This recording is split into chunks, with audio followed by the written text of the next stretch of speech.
Good evening, ladies and gentlemen, and welcome to Quest. As usual, we have two teams with us here tonight. On my right is the SN Bose team from various schools in Calcutta, schools and colleges. And on my left-hand side is the Albert Einstein team.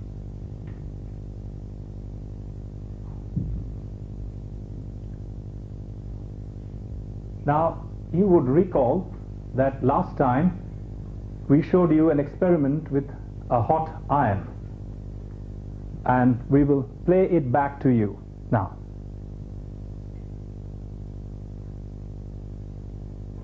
Now, this iron is really cold. Now, you can test whether it is cold. Right? It's cold. Now, you all know that if I try to iron a cold iron, really nothing happens. Okay, it doesn't get pressed at all. However, if I use a hot iron,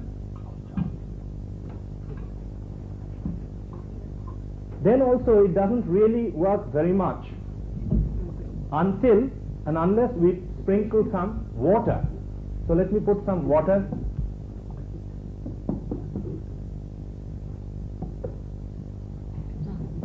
Okay, and then, you know, as the fellows do on the streets, we do that, and then we start ironing. And as you all know, that this time, of course, it works.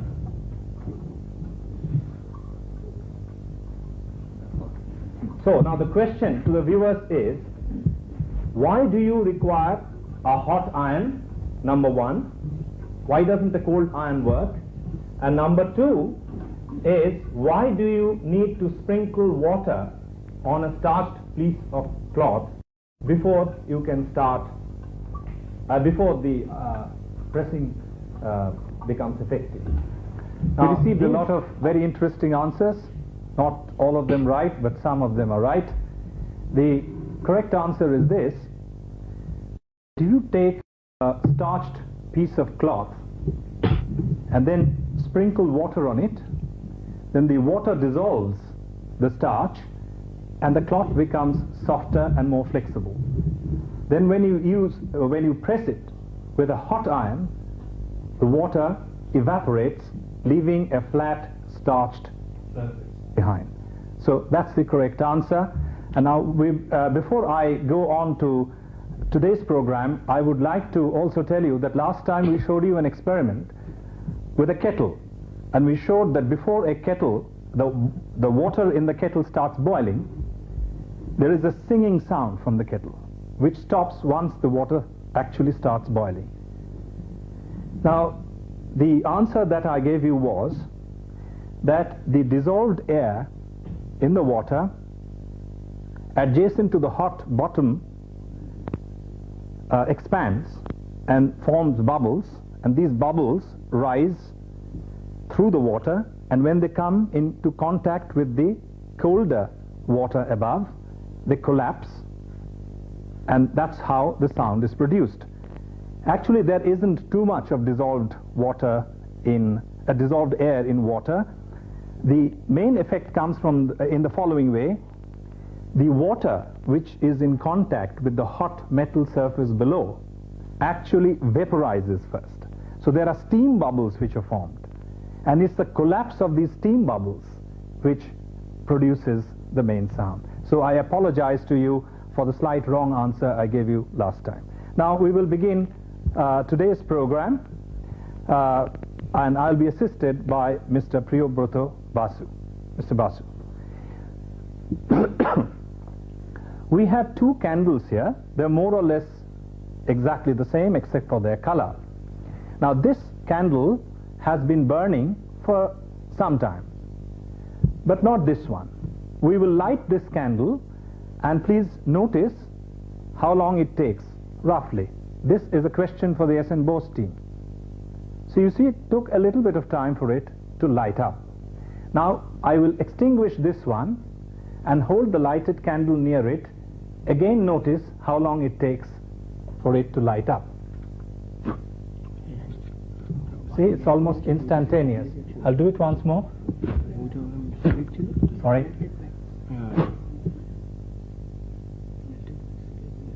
Shall I do it once more? You see, this time it lights up almost instantaneously like a gas cooker. Now the question is, why is there this difference between the two cases? 40 seconds.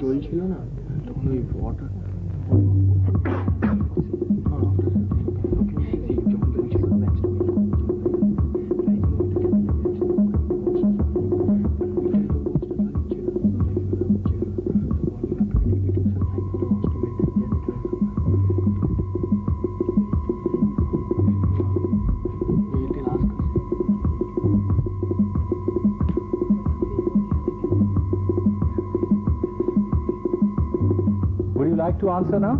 Yes, let's hear the answer. In that the candle which was originally not burning, actually a candle burns when you apply the heat to the candle, the part of the wax melts, and that rises up by the capillary action over the wick, and it starts burning.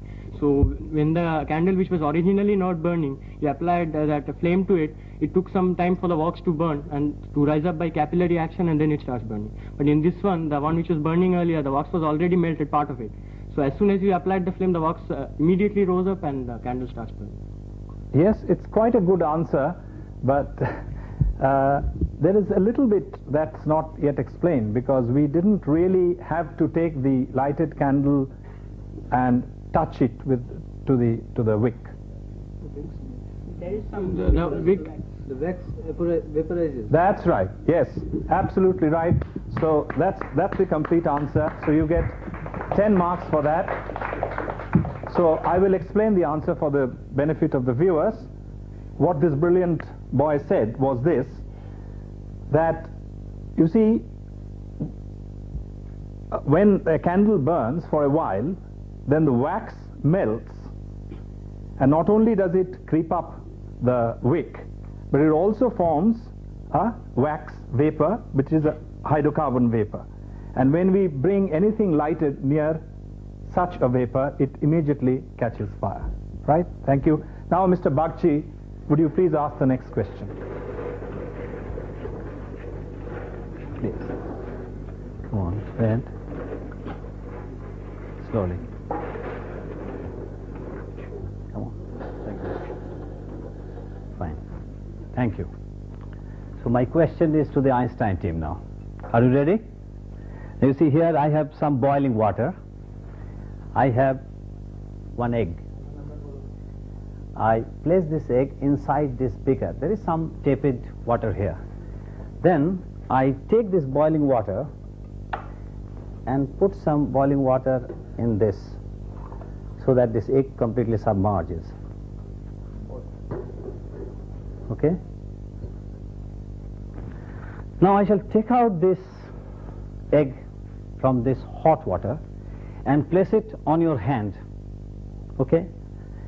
And you have to tell me, as time passes, how you feel on your hand, the temperature, whether you feel hot at the beginning or you feel hot a little later. Okay? I shall take it out. I take it near you. Okay.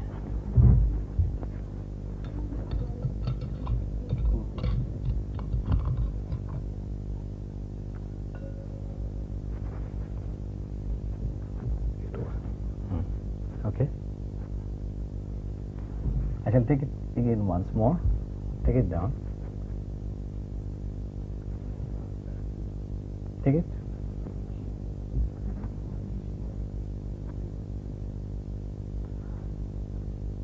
Do you feel the difference? So at the beginning, It's hot, and as the time passes, a little cold. is it so? In the beginning it is cold. Is beginning it is cold. You feel it? You feel it? Okay, give it to me. I wipe it off. I wipe the water off from the egg. I place it to your hand again.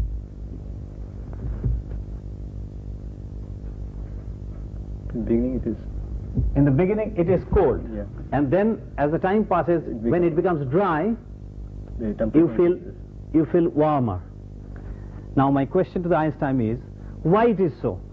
When you put this egg with water on the surface of this cell, you feel a little cold, then a little after, you feel warm. Why? 40 seconds.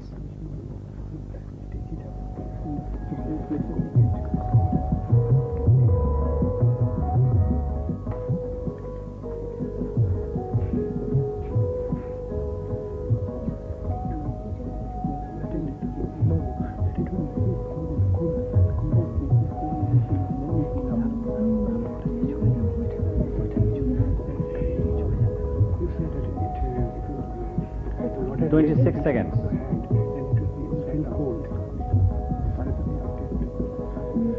Are you ready? Okay, fine. Who will answer? You? Okay, try. The specific heat of water is much lower than that of the egg, and so when the egg comes in contact with the hand, the water dries up. Then we'll get more heat from the egg than we get from the water. Water has less specific heat, and so the heat content in the water is less than that of the egg. Egg.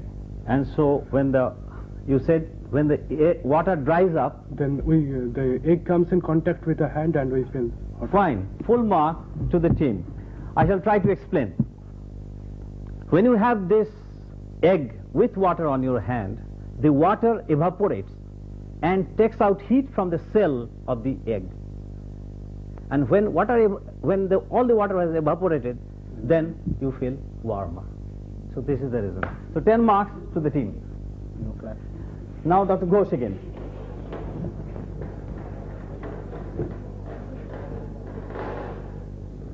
This is a common question for both the teams. Now we have given a candle to each team, a candle, an ordinary candle, and we have given a funnel and a pipette, and just an ordinary glass rod. Now we will light the candles .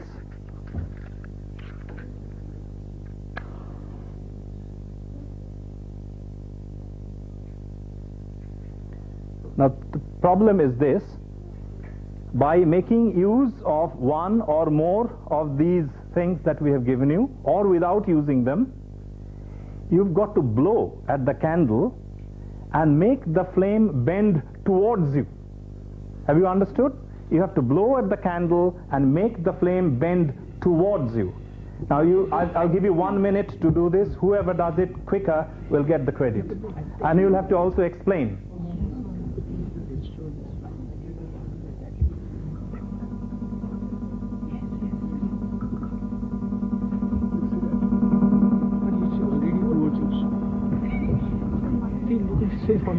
No, don't try to. You see that pendant?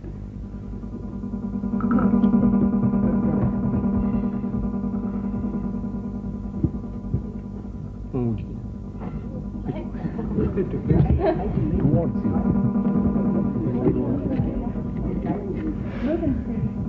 Light it again.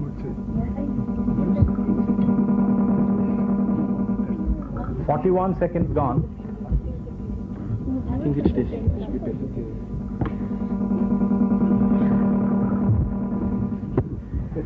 52 seconds gone.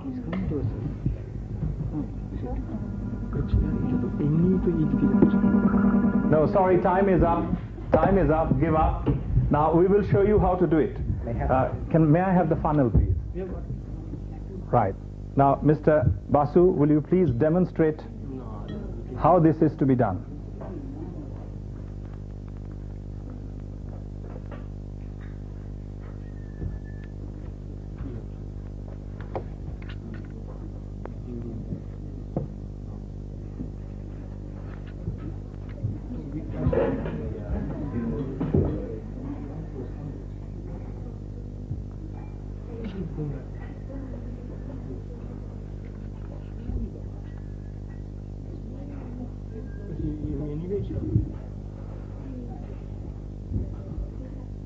Has he been able to demonstrate?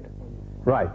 So that's the way to do it, just through a funnel, and I'll explain why that happens with the help of this blackboard. Now you see, when you are blowing through this narrow tube, the pressure here is higher than the pressure outside. So when the air comes into the wider part here, it expands, and most of the air flows along the surface of the cone. And because of that, a vortex action takes place. That is, a low pressure area forms along the axis of this tube, and because of the low pressure here and the higher pressure outside, a counter current starts flowing, which bends the flame backwards inside the cone. So that is the right answer. All right, so next, nobody gets any marks.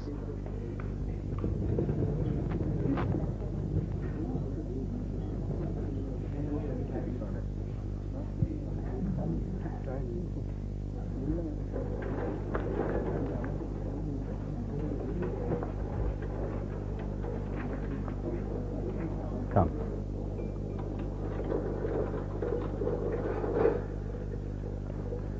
Now the next question to the Einstein team. Now you see here, in these two glasses, I have two pieces of ice, and I shall take some warm water. I am adding some warm water in this water. This water is warm now. Now kindly press this one. Now she is pressing one ice with a piece of stick. I am placing this warm water inside, and this also at the same level. So water is at the same level, this one is floating, and this one is pressed down. Now you observe which one melts first. The water is warm. The water is very hot, and the ice in both the glasses are melting, but you see the rate at which both are melting. I put a little bit.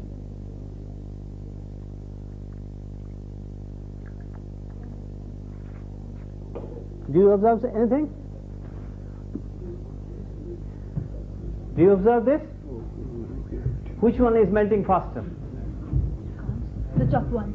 The one which is at the top. One which is at the top. So, now my question to the Einstein team is, you find here that the top one is melting faster than the other one. Which one?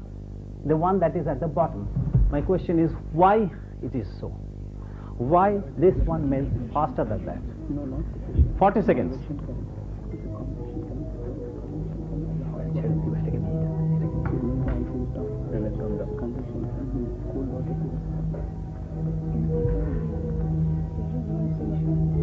There is so little pressure. There is not much pressure. Only 1 point. Yes, we are ready. We are ready? Please come on. I think because the water is hot and not uniformly hot, because sufficient time was not given for the water to get uniformly hot. So when the water is poured into the glass, a convection current is set up. In both the cases? Yes. In both the cases? In both the cases. Okay, then? So because of this convection current, the hot water tries to go to the top, while the cold water is towards the bottom. Okay. So the ice piece which is floating on the top tends to melt faster than the one. No. Would you try? Water No, being let us see. bad conductor, it will. Water is a bad conductor. It will not conduct. It Okay. heats up by convection currents. Uh-huh. Now, when we have the ice floating, you see the water is hot. We can call it hot. Now, you know that hot water rises, cold water sinks. So? Now, when the ice melts, it's going to absorb some water, some heat from this hot water, and since that cold water will sink and hot water will come up, Okay. so it's going to melt. Okay. But in the second case, you see when the ice melts at the bottom, the cold water is going to stay at the bottom. It's not going to rise. Wonderful. 5 bonus marks to the both team. 5 bonus marks to the both team. So really what they have said is like this, that when the ice is floating, then the cold water, being denser, it goes down and a convection current sets in. But in the other case, when the ice is at the bottom, the cold water remains at the bottom because it is denser, it doesn't have a chance to go up. So in this glass, the ice is always in cold water, but in the other glass, ice is always in the warm water. So it melts faster in this case where the ice is floating. So 5 bonus marks to the Ghose team.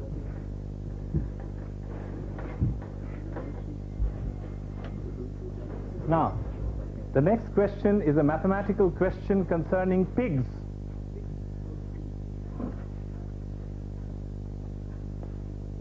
Now you see, we have 7 pigs. 7 pigs here, okay? Can you see the 7 pigs properly? You have 7 pigs. Now, I have given you, each team has 3 sticks. Each team has 3 sticks. These 3 sticks represent fences. They represent fences. Now, with the help of these fences, you've got to divide the whole space into 7 compartments so that each compartment has only 1 pig in it. Now, you get 40 seconds to do this.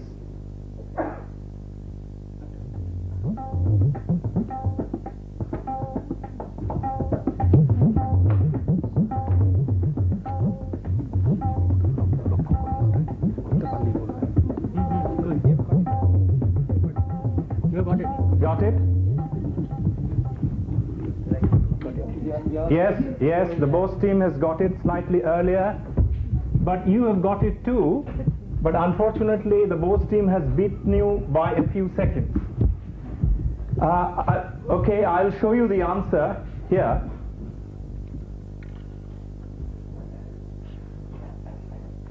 You see, the answer is like this. You have the 7 pigs, and you place 1 stick like that, 1 stick like that, and another stick like that, so that you have 7 compartments and 1 pig in each compartment, right?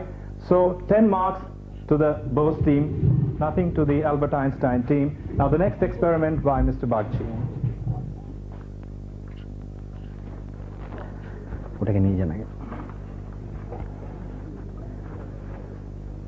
Now, this question again to the Einstein team. I request one of you to come. You please come from the audience. Please come. You will help me.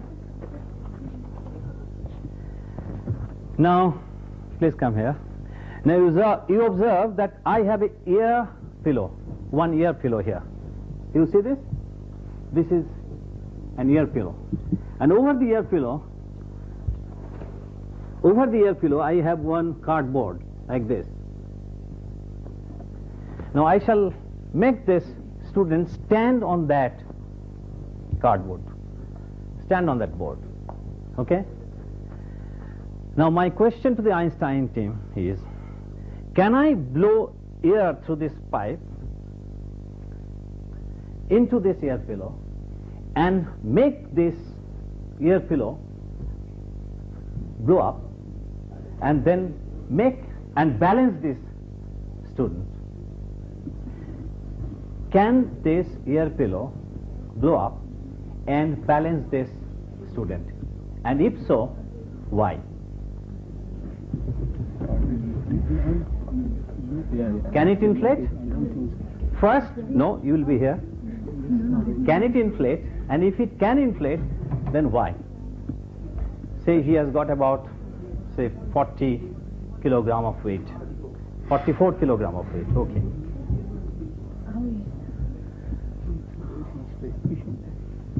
40 seconds time.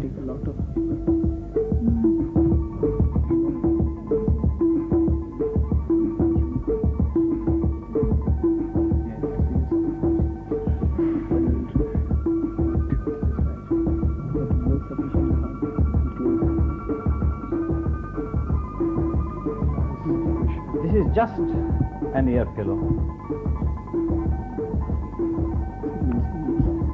Can I inflate? First, can I inflate? Yes or no? Yes? Yes. Now, you have to tell me why. Let me see first whether I can.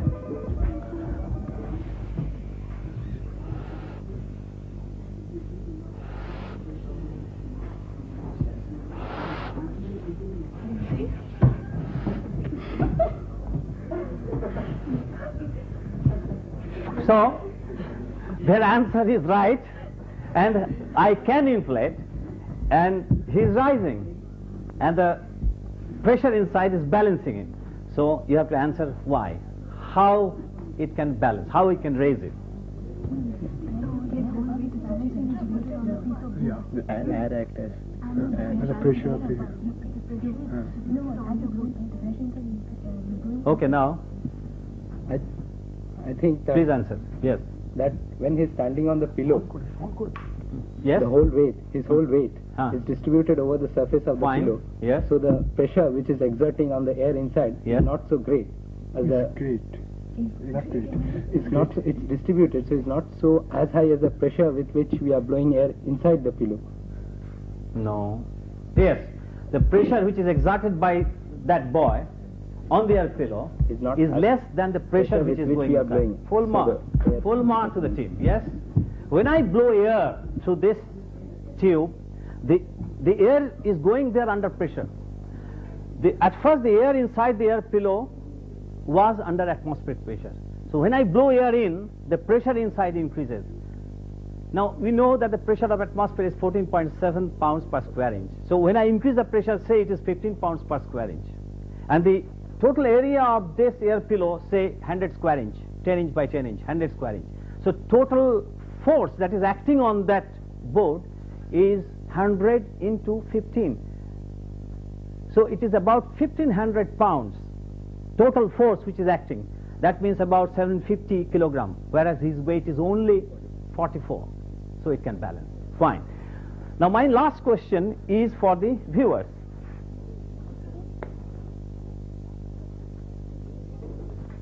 My last question is for the viewers. Please.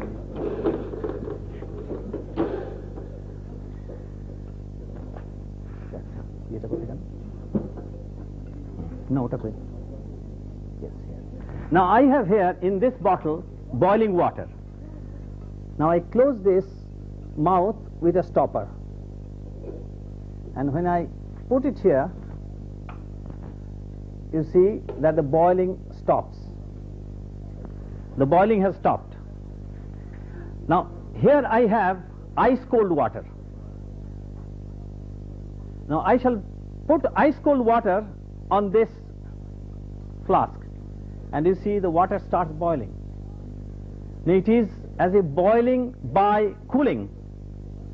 I put cold water and it boils. Now our experience is that when we heat, water boils, but here we find just the opposite. By cooling, the water boils. So my question to the viewers is, why it boils when it is cooled? Please send your answers to Calcutta Doordarshan. Thank you very much.